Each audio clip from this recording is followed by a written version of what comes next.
रोजच्या जीवनामध्ये असे काही शब्द वापरतो जे इंग्लिश मध्ये असतात, जसं सायकल आहे, बुक आहे किंवा वॉच आहे. आणखी काही शब्द असे आहेत, परंतु त्याचे मराठीत अर्थ काय होतात हे सुद्धा आपल्याला माहित पाहिजे. तुम्हाला स्कॉलरशिप मध्ये अशा प्रकारचा प्रश्न विचारला जाऊ शकतो किंवा मंथन परीक्षेमध्ये सुद्धा अशा प्रकारचे प्रश्न विचारतात जनरल नॉलेज मधले. तर तुम्हाला माहित पाहिजे. आज आपण असे काही शब्द बघणार आहोत, तर तुम्ही सुद्धा लक्षात घ्या. आता बघा मोबाईल, आपण मोबाईल वापरतो, शब्द बऱ्याच वेळा वापरतो. आहे का प्रत्येकाकडे घरी?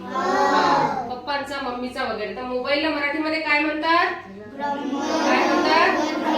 भ्रमणध्वनी. त्यानंतर दुसरा शब्द आहे मोबाईलला लागते ते चार्जर. चार्जरला मराठीमध्ये काय म्हणतात? खुशबू. काय म्हणतात बेटा?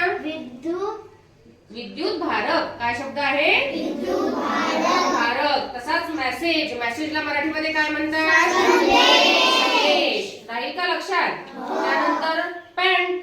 पॅन्ट आपण मराठीमध्ये वापरतो का? नाही, इंग्लिश मधला शब्द आहे, पण आपण रोज पॅन्टच म्हणतो. त्या पॅन्टला मराठीत विजार असं म्हणतात. काय म्हणतात? विजार. वर्गाला एक पाठ आहे, बंडूची विजार, माहित आहे का? तर त्याला विजार असं म्हणतात. इजार साध्या शब्दामध्ये वापरतात. त्यानंतर मार्केट म्हणजे बरोबर. त्यानंतर हॉस्पिटलला मराठीत काय म्हणतात? बँकला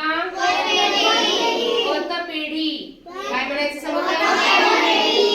ऑफिस आईस्क्रीमला थांबा दुग्ध शर्करा युक्त बर्फाचा गोळा. काय शब्द आहे? दुग्ध शर्करा युक्त बर्फाचा गोळा. टेबल मेज. फ्रीजला काय म्हणसाल? शीत कपाट. रिमोट, रिमोटला काय म्हणतात? दूर नियंत्रक. शर्ट सदरा.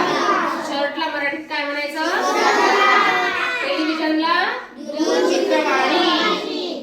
डॉक्टरला काय म्हणसाल बरं मराठीमध्ये? कोणी सांगू शकते का डॉक्टरला काय म्हणसाल? डॉक्टरला काय म्हणतात? पेशंट म्हणतात डॉक्टरला. पेशंट कसं काय म्हणसाल? सांग समर्थ. वैद्य. छान. आपण टाळ्या वाजवूया समर्थासाठी.